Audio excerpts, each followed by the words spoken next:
Nah, waktu masuk sekolah teologi itu, sekolah Alkitab, nah disitulah baru kemudian terpapar dengan berbagai macam informasi-informasi baru yang selama ini aku tidak pernah tahu di gereja.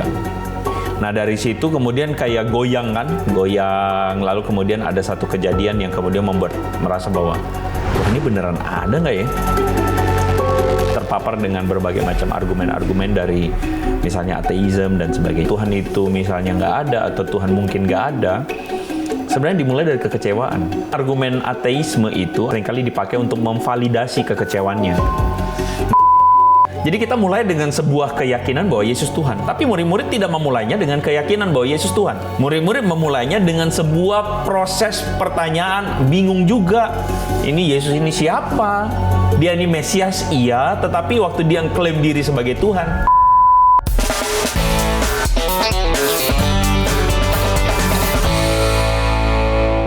aku sendiri tuh juga selain juga melayani, berkhotbah di gereja, seminar, mengajar, tapi juga di sosial media gitu. Dan juga sedang merintis sebuah pelayanan yang namanya Ubik Ministry.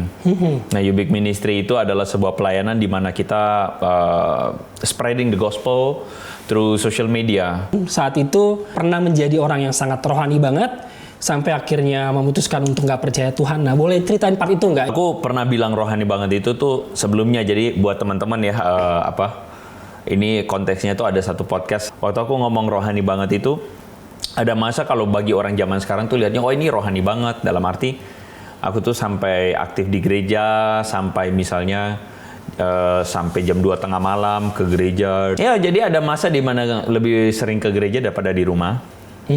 Ada masa di mana dari berbagai tradisi itu, dari tradisi yang konservatif sampai tradisi yang lebih, let's say katakanlah karismatik begitu ya. Jadi ada masa di mana ke gereja tuh lebih sering daripada di rumah. Sama teman-teman gereja lebih sering daripada di rumah, sampai ada masa di mana orang tua pernah bilang, lu kayak ngekos aja di rumah ya, gitu ya. Ada masa di mana pelayanan, lalu kemudian ikut yang namanya komsel.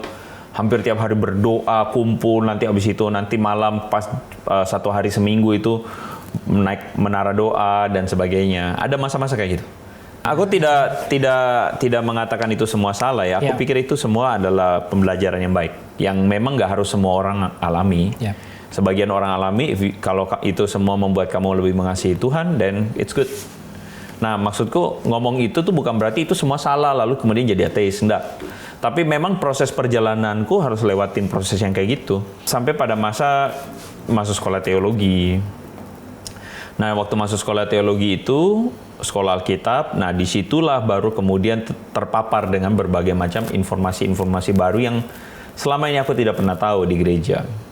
Nah, dari situ kemudian kayak goyang, lalu kemudian ada satu kejadian yang kemudian membuat merasa bahwa, Tuhan ini beneran ada nggak ya? Meragukan. Nah, disitulah yang aku bilang bahwa apakah ada satu rasa firm bahwa aku sedang melayani Tuhan, aku sedang ini? Enggak. Jadi, aku sedang ada dalam sebuah kebimbangan besar, sebuah kesimpulan kayak, might be, kayaknya sih, memang Tuhan tuh nggak ada nih. Kayaknya sih, ya begitu. Ketika mulai terpapar dengan berbagai macam argumen-argumen dari misalnya ateisme dan sebagainya. Waktu itu terpaparnya dalam hal apa? Ketika sampai akhirnya seorang Bro Andre yang tadi kita lihat rohani, aktivitas rohaninya sangat dekat banget sama Tuhan, tiba-tiba masuk ke teologi, ya terpapar. Nah, apa yang membuat terpapar sehingga ragu dan bimbang tentang Tuhan saat itu? Sebenarnya gini, banyak orang hari ini yang aku jumpai sampai pada kesimpulan Tuhan itu misalnya nggak ada atau Tuhan mungkin nggak ada, sebenarnya dimulai dari kekecewaan. Jadi argumen-argumen ateisme itu adalah argumen-argumen yang seringkali dipakai untuk memvalidasi kekecewaannya. Memberikan sebuah penjelasan bahwa, kenapa saya kecewa, kenapa saya berdoa tapi tidak dijawab Tuhan, kenapa kok kejadiannya begini tapi kok kenapa begini gitu ya. Kenapa kok saya melayani Tuhan, atau kenapa kok saya ada di jalan benar tapi kok hidup saya tidak lebih beruntung dari orang lain. Kebingungan itu didasarkan dari pengertian yang keliru, bahwa kalau saya mengikut Tuhan, saya punya Tuhan yang benar, saya punya Tuhan yang besar, maka hidup saya pasti diberkati Tuhan. kita tidak sampai pada arti diberkati Tuhan dengan benar nih. Kita cuma sampai pada diberkati Tuhan menurut versi saya. Nah, itu pengalaman yang terjadi padaku. Nah, kekecewaannya saat itu yang terjadi mungkin biar juga orang lebih memahami, apakah saat itu kecewa dengan hamba Tuhan kah? Kecewa dengan seperti apa sehingga Kecewa dengan hidup. Kecewa dengan hidup. Kecewa kenapa hidup begini. Ya, mungkin kalau detailnya aku sulit untuk ceritakan, tapi intinya kecewa pada kok sepertinya hidup ini banyak hal yang tidak seperti yang saya harapkan. Banyak hal yang waktu saya baca di Alkitab kok kayaknya tidak works on pada apa yang Alkitab ceritakan. Misalnya kan kita membaca begitu banyak di Perjanjian Lama misalnya bahwa ketika mengikut Tuhan maka Tuhan memberkati dengan tanah, memberkati dengan apa. Iya kan? Yep. Kita membaca di dalam Alkitab di mana kalau misalnya ini Tuhan maka Tuhan akan memberikan satu jadi bangsa yang diberkati, jadi whatsoever. Jadi pada waktu itu aku mengalami yang namanya fase kekecewaan dalam hidup. Kecewa dalam banyak hal. Yep. Dan itu semua proses yang berjalan, aku bersyukur ya, itu proses yang Tuhan izinkan terjadi. Sehingga membuat aku tuh akhirnya mampu untuk melihat itu dengan lebih baik hari ini. Tapi dulu aku tidak mampu melihatnya dengan baik. Akhirnya apa yang terjadi karena melihat itu, memvalidasinya dengan apa? Loh, iya ya, kenapa ya di mana-mana hari ini banyak orang mati kelaparan? Kenapa ya orang-orang tuh menderita?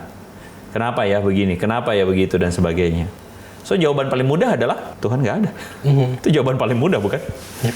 Jawaban paling mudah dan kedengarannya paling rasional. Begitulah ceritanya. Dan akhirnya turning back-nya percaya lagi sama Tuhan itu apa? Ketika misalnya saat itu memutuskan untuk meragukan Tuhan dan akhirnya comeback to God-nya itu gimana, bro? Turning back-nya tuh nggak terjadi cepet tuh. Sebenarnya ada masa di mana ya wes lah. Ya sudah toh, mau apa lagi kalau begitu, ya kan? Ya dalam perjalanan ini ya kayaknya oke, ya udah kita jalan aja dulu. Nah, jalan aja dulu dari tadinya meragukan, kemudian mulai ada masa kayak oke lah, ada Tuhan. Gimana ya? Ada nggak ya? Nah, gitu. Jadi kayak switch on off, ya kan?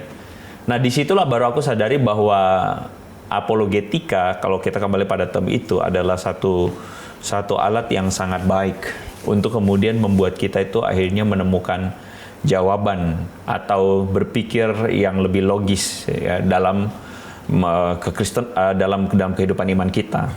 Kalau bro tanya kapan itu momennya? Momennya ketika ada satu waktu ketika pelayanan di gereja, aku merasa kayak ya tadi on off itu ya. Ketika hidup tidak berjalan terlalu baik, off lagi gitu kan ya. Yep. Lalu kemudian on lagi, terus off lagi. Mau sampai kapan kayak begini? Dan mau sampai kapan saya sedang mengajar jemaat. Terus kemudian mengajar jemaat, tapi sayanya sendiri ada sebuah kebingungan di dalam hati. Ya udah, momen itu di situ aku benar-benar cari tahu, belajar. This is the time untuk kemudian mereview kembali. Dan disitulah kemudian aku menemukan jawabannya. Part jawabannya nih.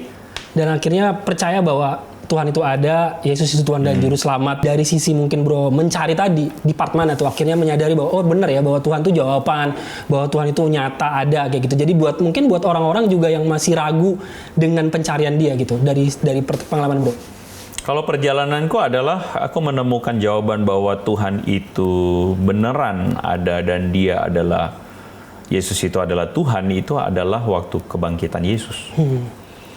Jadi peristiwa kebangkitan Yesus yang dulu aku pahami adalah kita punya Tuhan itu hidup, dan karena Tuhan hidup makanya dia nggak mati. Kebalik ternyata. Kebalik dalam arti, tidak seperti yang dipahami oleh para murid. Ya. Kita sebagai orang Kristen hari ini memulai dengan sebuah kepercayaan bahwa ada Tuhan. Kita memulai dengan sebuah kepercayaan Yesus adalah Tuhan. Karena Yesus adalah Tuhan, makanya dia bangkit. Yep. Jadi kita mulai dengan sebuah keyakinan bahwa Yesus Tuhan. Tapi murid-murid tidak memulainya dengan keyakinan bahwa Yesus Tuhan. Yep. Murid-murid memulainya dengan sebuah proses pertanyaan, bingung juga. Ini Yesus ini siapa? Dia ini Mesias? Iya, tetapi waktu dia klaim diri sebagai Tuhan, mereka tidak bisa memahami ada Tuhan yang benar-benar hadir sebagai manusia. Nggak bisa. Karena mereka berakar pada akar Yudaisme yang sangat kuat deh. Yudaisme yang betul. Jadi mereka itu tidak mengerti dan tidak paham bahwa Yesus itu akan bangkit. Yang mereka tahu adalah Mesias yang mereka ikuti gagal. Ya. Mati di kayu salib. Yang mereka tahu adalah Mesias yang mereka ikuti selama 3,5 tahun ini ternyata end up-nya atau end game-nya beda banget dari yang mereka harapkan. Sebagai konteks buat teman-teman yang mungkin agak bingung, apa sih konteksnya? Ya kita bisa lihat waktu Petrus itu keluarin pedang waktu dia ditangkap. Ya. Yesus ditangkap. Dia keluarin pedang. Kenapa dia keluarin pedang? Dia keluarin pedang karena dia mau berperang. Karena dia udah siap siaga malam itu bisa jadi Yesus akan perang. Ya. Gitu. Nah, jadi banyak orang hari ini tidak tahu, dan aku sebagai orang Kristen tidak diajarin itu di gereja. Loh, signifikansinya apa? Begini, mereka berpikir Yesus akan berkuasa sebagai Mesias. Mesias dalam pikiran mereka itu adalah keturunan Daud, offspring of David, dan dia akan bertindak seperti Daud. Ya. Yang memerintah mengembalikan kejayaan bagi bangsa Israel. Apa itu keselamatan bagi bangsa Israel ketika bangsa Israel bebas dari penjajahan? Merdeka sebagai bangsa umat pilihan Allah. Itu keselamatan bagi bangsa Israel. Ya. Tetapi kemudian ceritanya tiba-tiba suddenly berubah ketika Yesus ditangkap di Getsemani. Dan Yesus bilang siapa yang pakai pedang akan mati oleh pedang. Itu kaget semua orang. Kita kan seringkali dengar khotbah ya. Khotbahnya itu adalah Petrus itu yang paling pede. Ya. Yang paling cepat ngomong tapi nggak mikir. Salah. Petrus bukan orang yang cepat ngomong lalu nggak mikir. Dia justru bilang, semua orang meninggalkan engkau, aku akan tetap di sini. Dia tuh mean it loh. Dia benar-benar maksudnya dia ngomong bukan asal ngomong tuh. Dia ngomong beneran. Makanya waktu semua orang mau tangkap Yesus, dia yang pertama kali keluar pedang. Ya. Dia mau bela Yesus. Tapi Yesus bilang, no. Memang sudah seharusnya begini. Anak manusia datang untuk diserahkan. Anak manusia datang untuk kemudian apa? Untuk dieksekusi. Yep. Salib Murid-murid mati. kaget. Kekagetan itu membuat mereka bingung. Kok bisa? Kenapa Mesias yang kita harapkan masuk di Yerusalem sebagai raja? Masuk di Yerusalem yang mereka anggap, wah ini tunggu waktu aja nih. Kita pokoknya siap sedia nih, be ready nih. Pokoknya waktu Yesus action, kita action. Ternyata boom. Makanya waktu Yesus mati, waktu kebangkitannya pertama, baca deh. Semua kesimpulan murid-murid apa? Tubuh Yesus dicuri. Mereka nggak pernah mikir Yesus bangkit. Sampai akhirnya kemudian dibukalah mata rohani mereka menyadari bahwa, oh sebelumnya Yesus sudah bilang, anak manusia akan diserahkan, lalu kemudian akan mati dan bangkit pada hari yang ketiga. Ini tanda Yunus, kata Yesus. Jadi apa? Waktu dia bilang itu menjadi sebuah bukti atau mujizat pembukti bahwa apa yang dia omongkan tentang dirinya benar. Apa yang dia omongkan tentang dirinya? Bahwa akulah jalan dan kebenaran dan hidup. Aku dan Bapa adalah satu. Apa yang dia omongkan? Bahwa akulah roti hidup. Akulah pintu, kata dia. Akulah gembala yang baik. Ehye, esher, ehye. I am who I am. Aku adalah aku. Yahweh.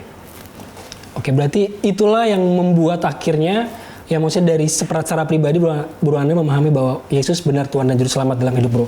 Ya, jadi hal itu adalah sesuatu yang gini dulu. Kebangkitannya itu makna rohaninya kan? Yap. Tapi kebangkitan terjadi nggak? Terjadi. Kenapa lu percaya kebangkitan terjadi? Ya, percaya. Apa buktinya? Ya, enggak, kalau misalnya. Nah, gua menemukan perjalanan bahwa itu tidak dibikin-bikin. Kenapa tidak dibikin-bikin? Karena itu kejadian jelas-jelas diceritakan, murid-murid bengong. Sorry tuh saya kalau pakai kata ini. Murid-murid itu benar-benar kayak orang-orang haho-haho tuh. Yeah. Orang-orang yang nggak tahu apa-apa loh. Loh ini kok beneran terjadi gitu loh. Jadi gini loh, kalau lu mau bikin agama barunya tuh harusnya adalah sesuatu yang convincing pada zaman itu. Lah saksi pertama kebangkitan itu adalah perempuan, Maria Magdalena. Di mana-mana orang kasih kesaksian perempuan nggak pernah dipakai pada zaman itu. Yeah. Yang dipakai laki-laki. Tapi kenapa Maria Magdalena yang dipakai? Itu artinya apa? Ini cerita tidak dibuat-buat. Yeah. Yang kedua, murid-murid kelihatan bodoh banget. Ini cerita tidak dibuat-buat. Ini tidak kemudian membuat sebuah keyakinan, hey murid-murid dari awal sudah yakin, bro, ini Yesus dia adalah Tuhan. Kalau ceritanya begitu, kita bisa bilang itu cerita bohongan. Yep. Tapi Yesus beneran bangkit. Dan yang ketiga, terakhir, murid-murid yang tadinya ketakutan, lari, dan sebagainya, mereka bingung, mereka nggak tahu mesti gimana. Akhirnya mereka benar-benar berani untuk apa? Berani untuk bahkan menyerahkan dirinya seperti Yesus. Apa motif mereka untuk lakukan itu? Kalau mereka mau mati demi dapat harta, rampasan perang, masuk akal. Ya. Kalau mereka mau mati demi dapat misalnya harta, bukan hanya harta, misalnya budak, dapat kemudian istri tambahan, dapat semua kenikmatan dunia, masuk akal bro. Yap. Tapi mereka nggak dapat itu semua. Mereka menyerahkan nyawanya demi Yesus. Pertanyaannya adalah, apa jawaban paling masuk akal untuk menjelaskan fenomena ini? Apa jawaban paling masuk akal? Jawaban paling masuk akal adalah, kebangkitan ini bukan cerita bohongan. Yap. Ini beneran terjadi. Inilah yang mengubah para murid. Dan inilah yang membuktikan bahwa Yesus Tuhan. Buat gue pribadi itu. Oh, wow. Apakah itu juga yang menjadi turning back-nya bro secara pribadi dan akhirnya bahwa Yesus benarnya Tuhan dan Juru Selamat gitu dalam hidup bro atau kayak gimana? Pada akhirnya aku merasa bahwa aku sendiri secara pribadi harus punya sebuah ground atau tempat pijak yang gak goyang, tempat pijak yang pasti, yang logis, yang masuk akal, yang nggak akan berubah pada apapun yang terjadi. Mau bumi kebolak-balik, tetap aja di situ. Karena aku merasa bahwa itu penting. Jadi kalau mau dibilang bahwa itu adalah titik balik dari semuanya, aku bilang iya. Itu titik balik dari semuanya. Dari perjalanan itu, baru kemudian aku mulai mendengarkan lagi apa kata Yesus. Bahwa apa yang dia omongkan. Dan aku percaya itu proses yang dialami para murid. Proses yang dialami para murid adalah, misalnya pada 2 orang yang berjalan ke Emmaus. Lalu kemudian mereka berjumpa Yesus yang mereka nggak sadarin. Lalu Yesus mengajarkan tentang kitab suci dan firman Tuhan, long story short, mengatakan bahwa Yesus menghilang. Lalu kemudian mereka akhirnya menyadari, bukankah kita berkobar-kobar ketika dia menjelaskan kepada kita tentang kitab suci. Jadi maksudnya, aku percaya pada momen itu ada sebuah proses di mana ada sebuah transformasi yang luar biasa terjadi. Roh Kudus bekerja, yang membuat aku sendiri merasa bahwa akhirnya aku menemukan apa yang Yesus ajarkan pada perspektif yang baru, perspektif yang selama ini aku nggak pernah tahu. Ya, itu proses milestone dalam hidupku sih gitu. Bagi mereka yang mungkin mencari tentang Tuhan, Yesus, nah apa yang bro ingin sampaikan kepada mereka yang mungkin di tahap seperti itu, yang masih belum percaya sama Yesus, belum percaya sama Tuhan? Yang aku bisa bilang sama orang-orang seperti itu adalah, tetaplah setia dalam mencari, dan mencarilah dengan jujur. Mencarilah dengan honest, ya. Mencarilah dengan kesungguhan. Karena kadang gue ketemu ada orang, aku ketemu dengan orang-orang yang gue ateis. Nah, kenapa lu ateis? Ya karena Tuhan nggak ada aja. Apa alasannya? Ya omong aja gitu loh. Maksudnya nggak benar-benar dipikirin omongannya gitu loh. Nggak benar-benar dinalar dengan baik gitu. Ya makanya saranku adalah orang-orang yang demikian, ya teruslah mencari. Ya kadang kan sebagian institusi gereja tuh langsung mencap orang-orang ini, wah ini orang masuk neraka nih dan sebagainya. No, aku nggak sepakat. Karena aku percaya bahwa orang yang dengan tulus hati mencari dan mencari kebenaran akan menemukan Tuhan. Aku percayanya begitu. Orang-orang seperti itu yang Tuhan betul-betul hargai. Yang dengan sebuah ketulusan benar-benar mencari Tuhan, ya. Itu yang pertama. Yang kedua, aku berpikir bahwa hal yang penting juga adalah bukan cuma soal masalah ketulusan mencari, tetapi dalam sebuah ketulusan itu perlu adanya sebuah action yang dilakukan. Jadi bukannya cuma hanya sekadar ngomong di mulut aja gitu ya, tetapi juga aku percaya bahwa ada satu proses yang paling penting. Gini bro, tahu nggak musuh utama dari pengetahuan itu apa? Musuh utama dari pengetahuan itu sok tahu. Kita tidak akan bisa menemukan sebuah pengetahuan yang baru, sebuah insight yang baru, pengertian yang baru, kalau kita tuh merasa bahwa kita tuh udah tahu. Kita nggak cukup humble untuk mau tahu. Dan itu yang Yesus bilang kan. Yesus bilang bahwa anggur yang baru itu nggak bisa ditaruh di kantong yang lama. Karena kantong yang lama itu akan terkoyak. Maksud Yesus adalah, kadang-kadang kita itu tidak cukup humble tuh untuk mau mendengar. Yeah. Kita tidak cukup humble tuh untuk mau menyimak. Jadi saranku untuk yang tadi itu, yang kedua adalah humble, mau cari tahu, mau sungguh-sungguh cari tahu.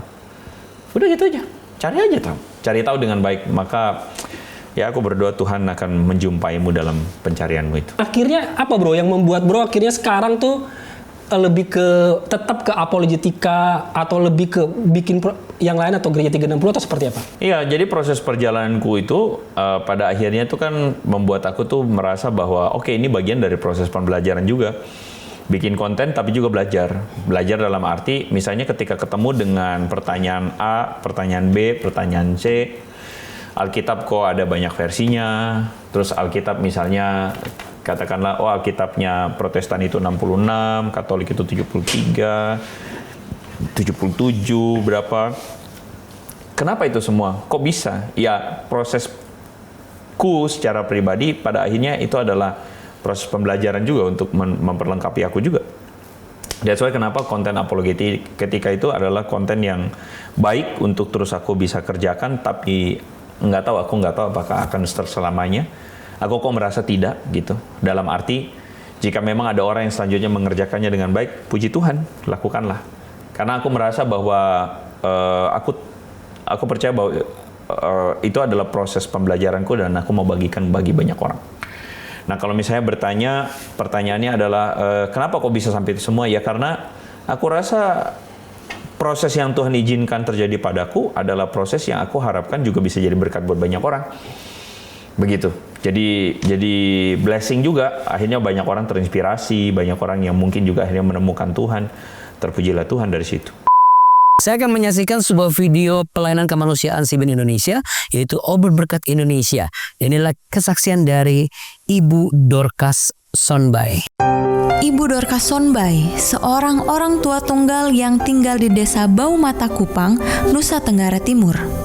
Sudah 4 tahun Ibu Dorcas menderita pterygium, sebuah penyakit mata yang ditandai dengan tumbuhnya selaput pada bagian putih bola mata yang mengganggu penglihatannya. Sampai sekarang saya melihat kayak mata saya kabur-kabur begitu. Yang dirasakan tiap hari kalau siang itu mata saya kayaknya pedis begitu, merah begitu. Keinginannya untuk mengoperasi matanya tidak pernah terwujud karena keterbatasan ekonomi. Penghasilan Ibu Dorcas dari bekerja sebagai buruh tani, penjual sayuran, dan menyediakan jasa cuci setrika bagi tetangga hanya cukup untuk kebutuhan dasar dirinya dan kelima anaknya. Saya pikir mau operasi hanya masalah uang begitu. Saya pernah berdoa untuk minta pertolongan Tuhan supaya mata saya bisa sembuh. Suatu hari, Obor Berkat yang merupakan bagian dari pelayanan kemanusiaan Cahaya Bagi Negeri Indonesia mengadakan operasi katarak gratis di Kupang, Nusa Tenggara Timur. Kami mengetahui keadaan Ibu Dorcas dan langsung bergerak memberikan operasi gratis kepada Ibu Dorcas. Sudah senang dan saya juga bersyukur kepada Tuhan karena sudah selesai operasi. Saya berterima kasih kepada TBN Indonesia sudah bantu saya, sudah dioperasi mata saya. Ada begitu banyak yang seperti Ibu Dorcas, mereka juga butuh pertolongan, mereka juga butuh uluran tangan. Kalau mungkin Anda berpikir, saya rindu untuk menjadi perpanjangan tangan Tuhan, menghadirkan Tuhan bagi mereka. Mari bergabung bersama kami menjadi mitra CBN. Karena pelayanan kemanusiaan CBN Indonesia itu Ober Berkat Indonesia boleh hadir di setiap daerah berkat kerjasama dengan mitra-mitra kami, yaitu mitra CBN. Di layar sudah ada QR Code, di mana ketika Anda klik di sana, Anda bisa langsung berdonasi melalui e-wallet Anda, dan Anda juga bisa langsung menjadi mitra kami, mitra CBN. Kalau Anda butuh informasi lebih lanjut, silakan klik www.donasijawaban.com. Dan mari, bersama pelayanan kemanusiaan CBN Indonesia itu Ober Berkat Indonesia, kita hadir memberikan terang pengharapan bagi mereka yang membutuhkan. Kenapa? Apa yang Yesus ajarkan satu murid, dan it change from ourselves, itu merubah dari satu diri kita masing-masing. Jadi Yesus ada pada that kind of business. Dia mengubah orang-orang supaya orang-orang itu kemudian menjadi Yesus-Yesus yang kecil yang kemudian menginspirasi orang lain sehingga orang lain mengubah jadi Yesus. Kita harus kembali pada hal yang paling organik itu. Dan berbicara tentang gereja, apa yang gereja mesti lakukan? It starts from the leader.